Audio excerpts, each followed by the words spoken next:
So the wildfires, y'all. We briefly discussed it in Married to Medicine, but okay. A small spark in a backyard on the edge of Los Angeles has grown into one of the most destructive wildfires the city has ever seen. The fire began on Tuesday morning when a thin plume of smoke was spotted rising from someone's garden.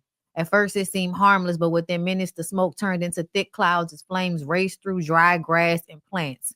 In less than 48 hours, the wildfire has burned over 20 square miles, destroying homes, including some belonging to celebrities, and causing billions of dollars in damage. Firefighters are calling this blaze unprecedented as it spreads faster than any fire in recent memory. LA Chief Kristen Crowley confirmed that the fire likely started by accident, but the conditions in the area were perfect for disaster. Experts explained that this fire was fueled by a dangerous mix of environmental factors. Last year's heavy rains from El Nino helped plants grow in abundance. However, when the weather turned hot and dry this year, those plants became highly flammable, adding to the problem. Strong Santa Ana winds, hot, dry gusts that blow toward the coast fan the flames, pushing them quickly through the dry vegetation. Scientists at UCLA believe this pattern is part of what they call hydroclimate whiplash, where weather swings between very wet and dry conditions. These shifts have created landscapes that are both overgrown and dangerously dry, making wildfires like this one or more likely to happen. So, do y'all remember? Okay, because we're gonna act like because the presidents are over there kikiing with one another. Oh, they're convincing everybody to hate each other when they're all really cool. Yeah, we could play this game where we act like our arguments about Democrat versus Republican is just about the representations. But for a lot of us, this is really about the laws and what's being implemented. So, me, first of all, when you tell me you're going to end the Paris climate change situation, like where all of the other countries were involved so that we can, slow emissions and stop doing things that are harming the atmosphere so that we stop having these very strange weather happenstances that causes all of this damage, because in recent years, since y'all pulled out of that and stopped giving a fuck, and all the emissions have begun to rise again. And it's not just America, it's other countries as well that add to this. But overall, the world is heating up and there are more issues all over the place. And as somebody that has lived and grown up here in Louisiana, where we have hurricanes that come, tornadoes that come and destroy our homes every goddamn year, I understand what this is like, to have everything be gone like that, to have nothing, your school, what I'm saying, everything you once knew to be gone. Now, the difference between us and y'all is y'all got the fire. So some of that shit might actually not be there anymore at all. Whereas for us, the outside is there, but the insides are all different. Like even my house, I remember going to my house after I started working at the news station, and just because I hadn't been in the neighborhood and seen my house since they had rebuilt it. Because my house flooded all the way up to, our house was 10 feet ceilings, and we had 8 feet of water in our house that sat for a couple of weeks after Katrina. So I saw my house last as it is soaking wet, and we are just opening the doors, and the chairs are still standing up on one leg, and my bed is soaking wet, and the wood is buckled, and you can't open any drawers. And I mean, like that was the last time I saw my house. So I go back to my house after they have rebuilt it, and it looks smaller. It didn't look as big as it used to. It looked cheaper than how my dad had renovated it. Because literally maybe 2 years before Katrina happened, my dad had renovated our entire house. It was brand new wood, all, doors, floors, new kitchen appliances, new carpet, like new wallpaper, everything. He renovated almost every room in the house. Only for us to only be there for 2 more years and for that shit to happen. So this is very triggering for me to watch people lose their shit like this and then kind of feel so helpless. Like, how are they going to stop all of this? There's no rain coming. Of course, you hear about them cutting the budget, which is crazy. You know what I'm saying? Like, why would y'all cut the budget when y'all know this is an issue that y'all have? but it's the same thing that goes on down here. The insurance companies, everybody was talking about, oh, all the insurance companies left right before this. Same thing that happened with us.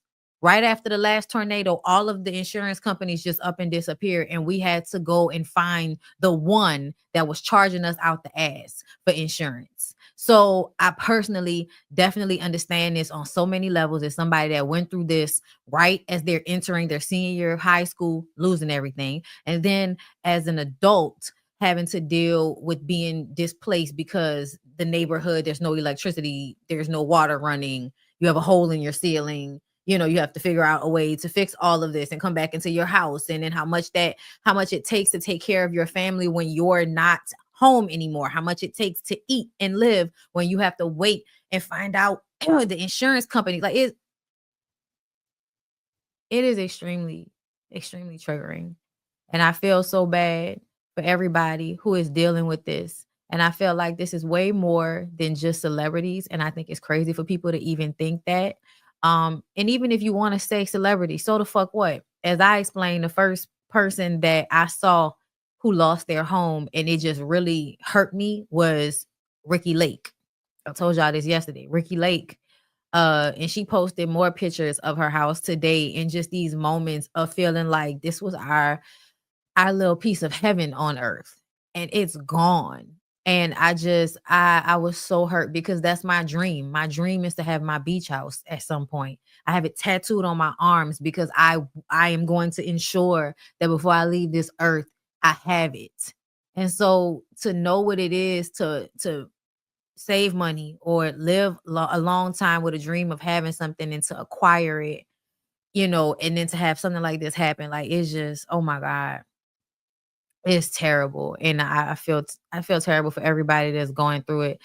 And, I hope everybody is able to recover as quickly as possible. I don't know what this is going to mean in the future, but y'all, as they say, when there is blood on the streets, buy property.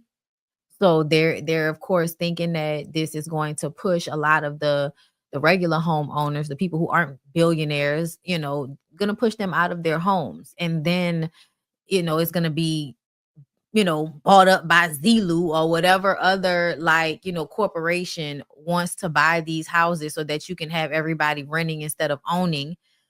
Because of course the idea is to put everybody in a place of needing to work. Everybody needs to work, right? You take people's land and put them in rental properties. Like you to me, I feel like what I'm seeing is them trying to turn us into indentured servants. The Amazon shit, all of that. Like you trying to create towns for people to live and work. That's the indentured servitude. If anybody would read or just look at history, you will see that it is never good whenever you are getting everything from the same source, because they will then take advantage of you. They will exploit that fact.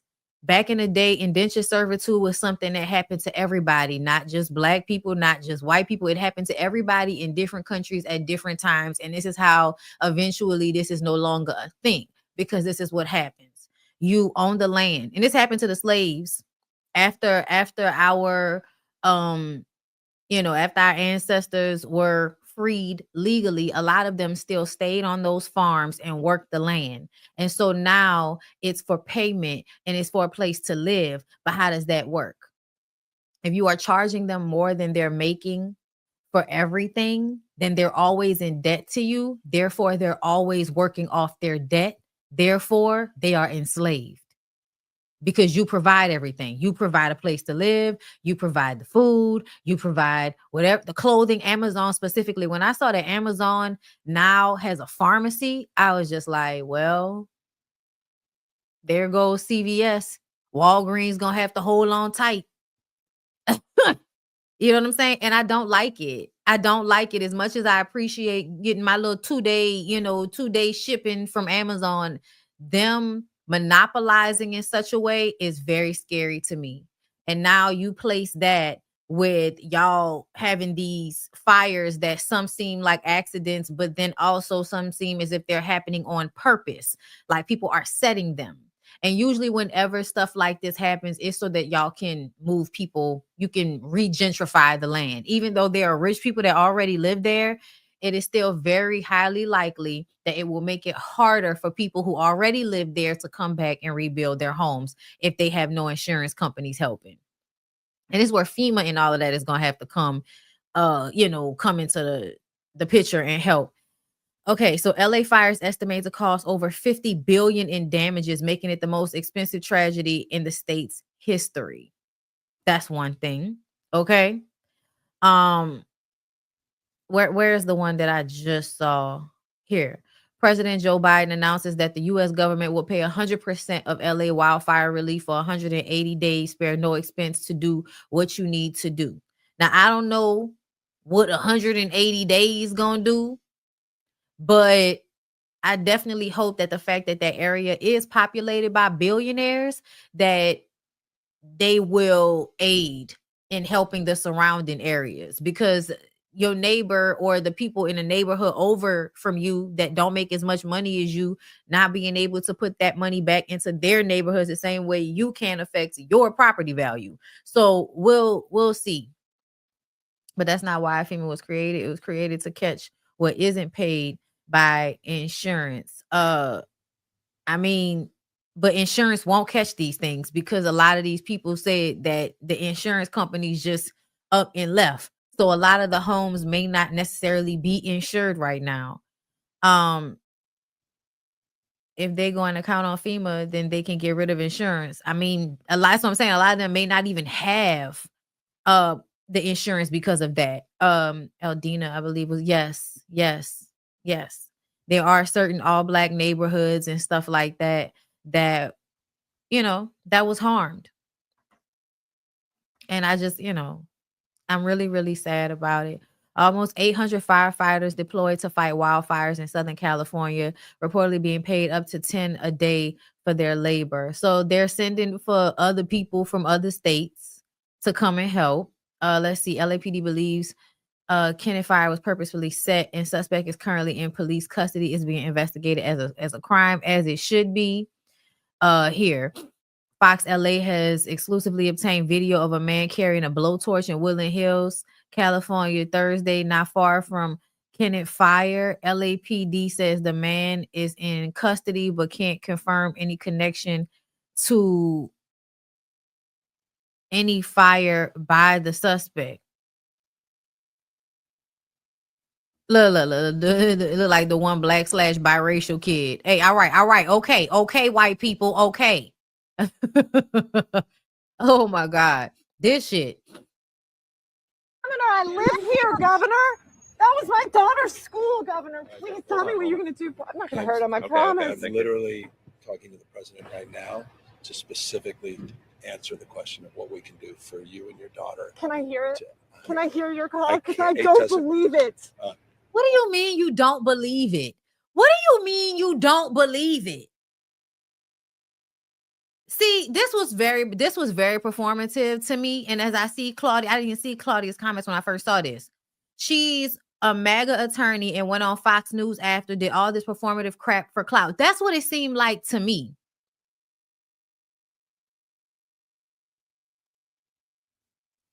Like, at the end of the day, the governor, the mayor, these people did not set these fires. They may not have been as prepared as they needed to be, but I also feel like I don't know how prepared they could have been for this. It's the same shit, as what happened, the massacre down here in New Orleans that happened on New Year's. Like, I don't know how prepared NOPD could have really been for that, because I was down there and the police were on every corner. The streets were barricaded. Like, motherfuckers was out there. It wasn't like people was just like, there was no cops around and people were just sleeping on the job. No, it was deep out that bitch.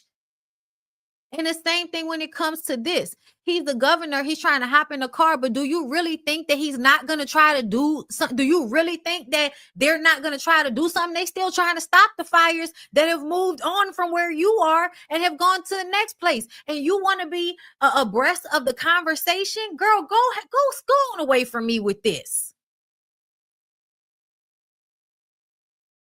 Conversations don't happen publicly. Y'all know that. So please stop. Please stop. It's absolutely giving Karen. I didn't like the way she rolled up on him. I didn't.